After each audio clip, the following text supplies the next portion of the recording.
भेड़ चराने गया था गडरिया, तो सिंह का छोटा बच्चा, वो जानकार तो था नहीं, वो भेड़ों के साथ हो लिया। अब जैसे जैसे बड़ा हो तो साटा खाए वो गडरिये के, और चुपचाप भेड़ों के बीच में दबा बैठे। एक बार फिर जंगल में गया तो सिंह ने देखा कि ये तो मेरा है और साटे खा रहा है गडरिया के। तो नजदीक जाकर कहा कि तुम तो मेरे हो यार, तुम डरते क्यों? बोले नहीं, ये मेरा बैच है। बोले नहीं, तुम्हारा बैच मैं हूं, चल।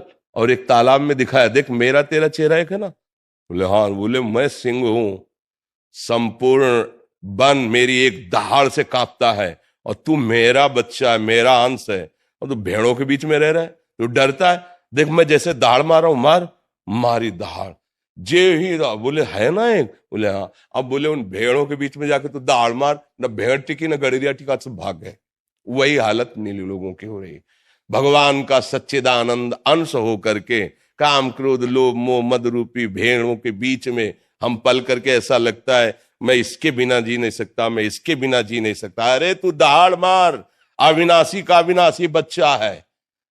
काल भी तेरे ऊपर असर नहीं कर सकता, तेरे ऊपर। शरीर तो काल के अंतर्गत है, लेकिन तू अकाल है, तेरे पर काल विजय नहीं प्राप्त कर। तू उसी का अंश है जो परम सत्ता है। तो यही बात समझाने के लिए सारे ग्रंथ है, सारे पंथ हैं, सारे संत है जो एक साथ मिलकर समझाते हैं। तुम समझो, अपनी शक्ति को जागृत करो।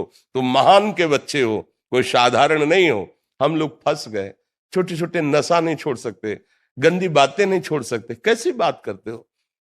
एक आदमी सोच ले केवल कि मैं मरा, तो हिला के रख देगा, सबको हिला, सबको भयभीत कर देगा। केवल सोच ले आज मैं मरा, अब कुछ नहीं, अब उसके सामने टिकना मुश्किल पड़ जाएगा, क्योंकि उसने मृत्यु का वर्ण कर लिया है और तुम अपने प्राण बचाना चाहते हो। तुम केवल सुख भोग की लालसा से गिर गए हो। अगर लौट पड़ो अपनी तरफ तो तुम बहुत महान बलशाली हो, भगवान को अधीन कर सकते हो।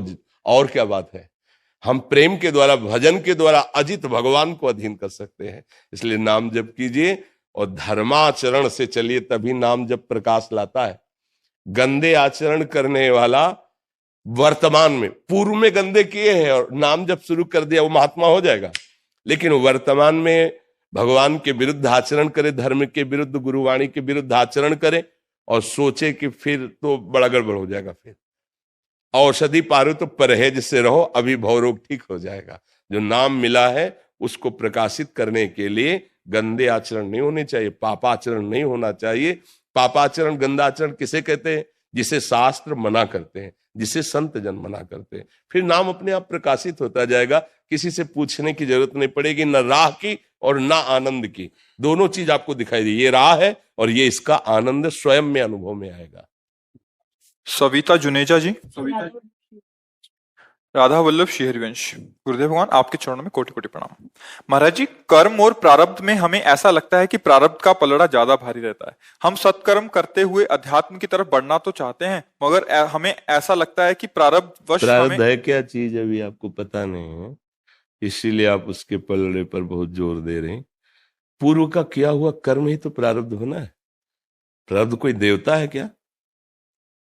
पूर्व का किया हुआ हमारा शुभ अशुभ कर्म वही प्रारब्ध बन करके इस शरीर में हमारे भोग रूप में आया हुआ है। और अगर हम शुभ अशुभ कर्म से परे भागवतिक कर्म करें तो शुभ अशुभ दोनों कर्मों का नाश करके नवीन भाग्य की रचना कर सकते हैं। ये मनुष्य जन्म कोई पशु का जन्म थोड़ी कि हम केवल प्रारब्ध भोगते रहें, केवल शुभ अशुभ कर्मों को हम भोगते रहें। ये तो पशु योनि के लिए है, मनुष्य योनि के लिए है कि ऐसा अब हम नवीन त्रिगुणातीत कर्म करें जो माया जनित सारे विकारों को नष्ट करके सच्चिदानंद प्रभु की प्राप्ति करा दें। कुछ नहीं, प्रारब्ध हमारा किया हुआ पूर्व का कर्म है, कोई देवता नहीं है, कोई भगवान नहीं है।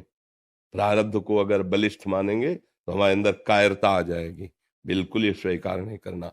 हाँ, अब हमारा कर्म, शुभ कर्म इतना है, इतना लघु है, और प्रारब्ध पूर्व का बुरा कर्म बहुत बड़ा है, तो शुभ कर्म तुम्हारा उसे नहीं मिटा पाएगा, वो तुम्हें गिराएगा। बार बार चढ़ने की कोशिश करो, गिराएगा। एक महान कर्म है जो तुम्हारे शुभ अशुभ दोनों का नाश कर देगा। प्रभु की शरण में होकर उनका निरंतर नाम जप करना। ये नाम वो शक्ति है सब मिटा देगी। त्रिगुण का प्रभाव अंतः